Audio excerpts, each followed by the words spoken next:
What's up? Welcome back. I'm John Stark from BackToMovieGuy.com, your favorite blind film critic, and I'm here to talk about Neighborhood Watch.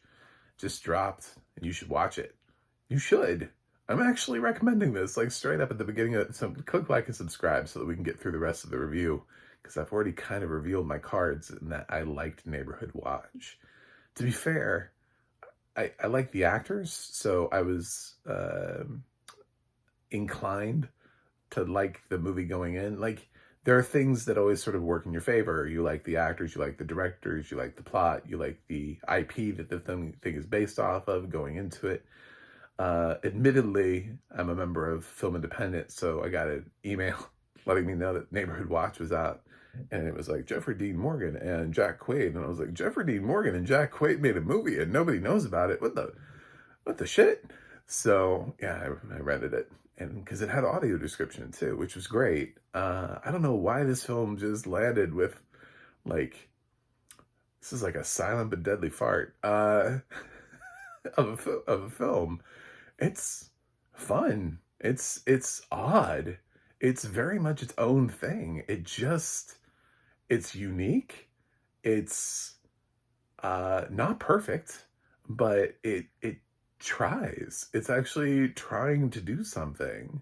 It's throwing a lot out there and trying to achieve this weird amalgamation. It's very interesting. It's certainly not boring.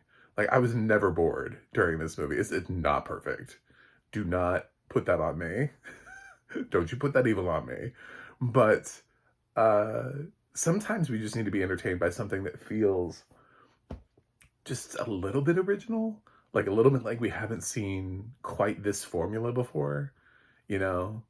Uh, oh, you put blueberries in mac and cheese. That's odd. Cool. Let's try it. It's like, I've had blueberries and I've had mac and cheese. I've never had them together.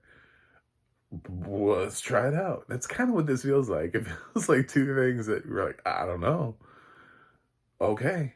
So, uh, Jack Quaid, who's having a year because he's already been in Companion and Novocaine, he's playing a young man. He honestly, it feels like they're playing him younger than he actually is here, but I would not have picked up on Jack Quaid if somebody didn't tell me. Like, if I was watching this film and nobody told me what the cast was, I would never have guessed Jack Quaid because he tends to play a little bit older than this. And this feels like somebody who's like 19 or 20. Like, the character is like really young.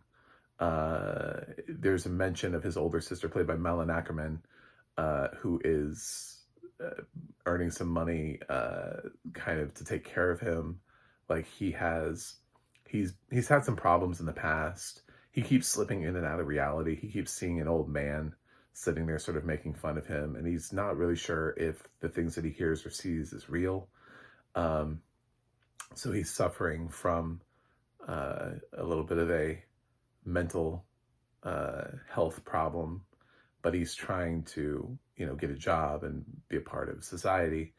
Doesn't really work out for him because he can't really get past the things that he's had to endure, which he sort of reveals throughout the course of the movie. We learn that he had uh, an abusive father, and maybe he already has some mental health problems, and his father just sort of made it worse for him. And he kind of resents his sister for dipping and leaving him there, which probably made things worse because then he was the only one there to absorb his father's wrath until, I guess, his father's died. I don't know. But um, one day he witnesses what he thinks is an abduction, and he sees this woman being abducted, and of course he also kind of sees things that aren't really there, but he's pretty sure this really happened, like that this is not one of his weird visions of self-doubt.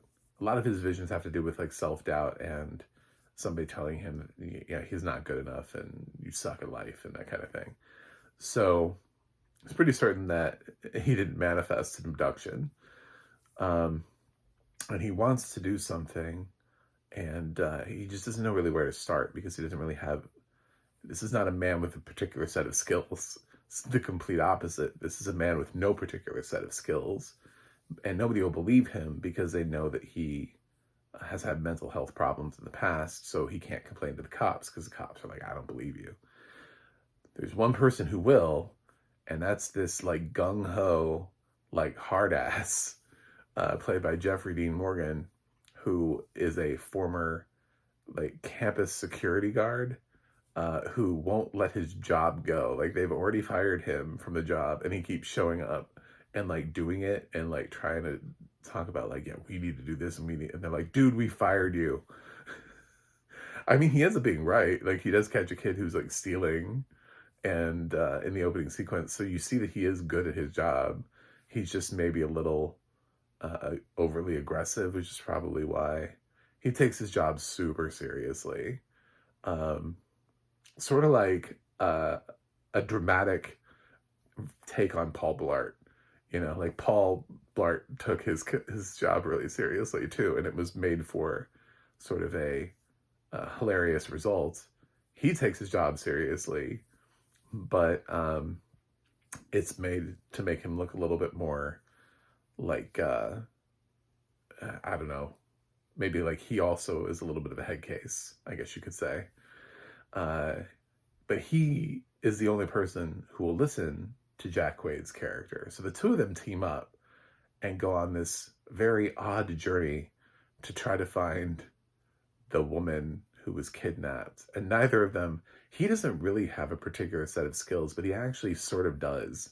He actually has sort of picked up, and it's kind of amazing to watch the little things that he talks about, the things that he does know and how they come into play.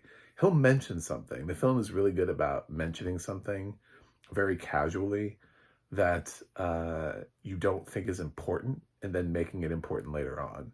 So there are plenty of things that he'll just sort of mention in passing in conversation, and then somehow that thing gets brought up later and you're like, oh, well, there it is.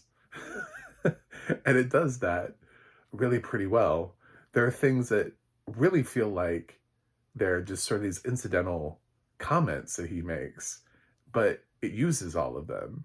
It uses like all of these little things, and they all come back around one way or another.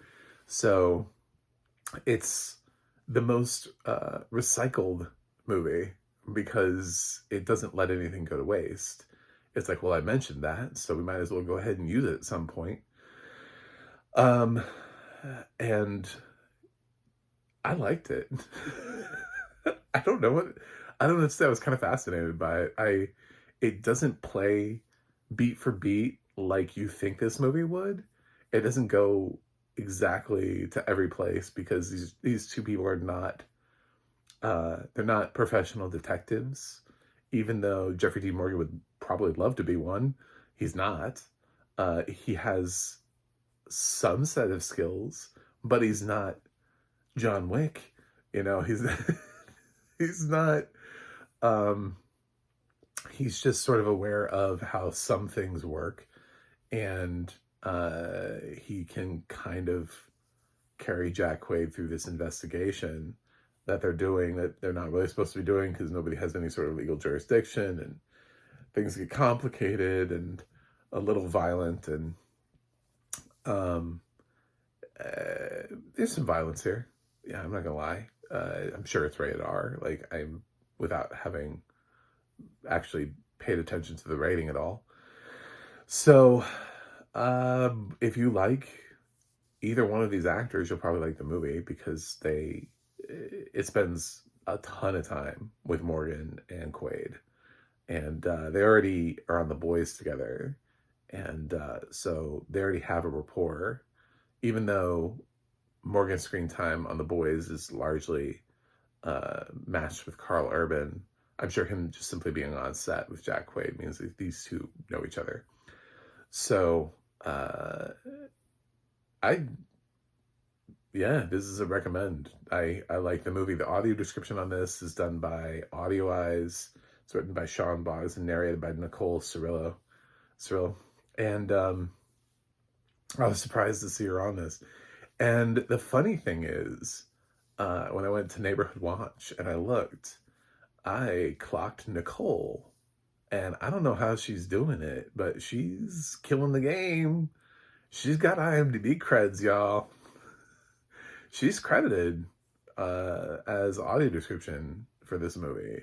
Like, if you go into the actors on IMDb, there she is. She's credited as an actor, and it says audio description underneath her. And I was, it's an odd place to see it as mixed in with the cast, but at the same time, it's like, I don't really care as long as y'all are getting credited. So I don't care where you appear. I wish it was happening more, and I always heard that it used to happen on IMDb, and I'm sure that the productions that they have to choose to include Nicole, and I guess the way that they've chosen to include Nicole is through cast, which is interesting. I mean, she's a voice talent, so she's not actually in the movie. She's sort of in the movie if you're blind and you need audio description, but she's not actually in the movie traditionally. So it brought up sort of an interesting thought for me about crediting audio description narrators on IMDb so that people could actually have the credits for the films that they work on.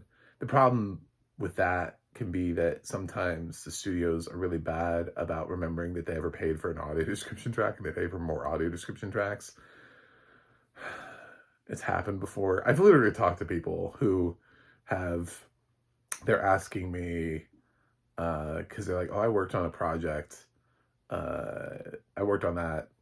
Oh, they ended up not using our audio description track and ended up paying for like another one, and it's like, why?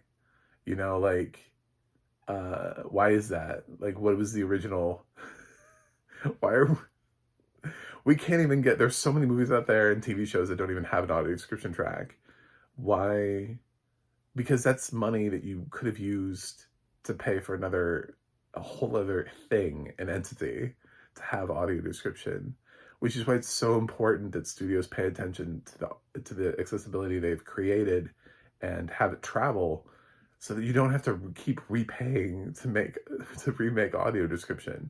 Make it once, make it great the first time, stop hiring shitty companies, and and you'll be fine. This audio description track is fine. I give audioized shit every once in a while, but this isn't that. I didn't have a problem with it. I realized Nicole's the one that shouted at me an oddity, though. Yeah, this is there's a thing that she does here, which is sort of interesting, when the tension's rising and the action's rising, where our narrator starts to get louder. It kind of comes across as shouting. And that's the rising tension. It's not quite performative audio description because it's just raising the volume of your voice. Like, I don't want to do it on here, but yeah, I remember it from Oddity. There was a point in the film where there was rising tension, and then suddenly the narrator just gets louder, louder, louder, louder. And then when I clicked on Nicole's name to see what other IMDb credits there were, Oddity. I was like, okay.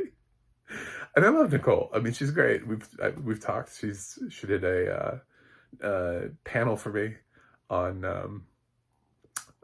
I should always say my biases and, like, how do I know? Do I know these people? Like, what am I talking about? Yes, I know Nicole, and she did a panel for me on diversity and audio description and the importance of representation. So that I hosted, and so I like the rest of the audio description is good. It's good audio description. It's perfectly fine audio description for what this movie is. And I just thought that was funny because there's one movie that sort of stands out to me as having had done that, and it's Nicole's both times now that the movie that I go back to is Oddity, which was her, and then this is her, and it has both sort of that moment where the choice is to just be louder through the rise in tension. And I think about how some people don't like performative audio description. I'm like, is that performative? Or are we matching the rising tension? Now, I don't mind performative audio description, but there's nothing about the way that she's speaking that necessarily feels like she feels more intense. It's just louder, is what I'm saying. So she's avoiding the Dave Wallace of it all. I think he has his own style. But a performative audio description. He's sort of like in his own boat. You either like it or you don't, and you either believe he's perfect for a project or not. Uh, and it's not quite the same thing, but otherwise, she's just sort of narrating a film very typically like everything else. There's just like a scene where there's mounting tension, and the choice was to get louder. So I like the audio description. I think it's fine. There wasn't really anything where I was like, I don't understand what's happening here. There's a there's a choice the film makes toward the end where it just kind of ends without fully resolving the movie, and I didn't quite understand. I was like, wait a minute, so who was the bad guy? And I know you're not. I shouldn't say that because it kind of like reveals the movie, but at the end when they're sort of at the final boss and they're like at this place to try to like they think they know where the girl is and all that kind of stuff. At the end, I was kind of like, but who who was the? Did we answer the question? I there's something that suggests, but I was like, was that? I feel like we didn't quite resolve it. I feel like we didn't resolve the movie. I think the movie just kind of ended. Anyway, um, I like Neighborhood Watch. I think it was fun. It had these two bouncing off of each other in a very sort of odd, like the weirdest sort of buddy cop movie of the year. And I like to not be, feel like I'm just retreading the same thing over and over. I like things that are interesting and do not bore me. And this did not bore me at all. I'm gonna give Neighborhood Watch a B plus. I know that seems high. I don't really care. It's my opinion. It doesn't have to be yours. You can not like Neighborhood Watch. But I like this movie more than some films that have gone theatrical this year. So I don't know why this didn't.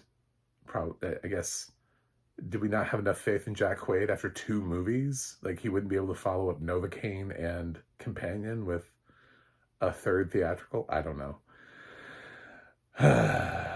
So that's it. Neighborhood Watch. Should you watch it? Yes, I think so. I, I, yeah. It's an odd little detective, crime thriller comedy. It's everything. It's like all the genres kind of thrown together, and thought it was fun. Thanks for watching. Thanks for subscribing, and I will see you guys on the other side.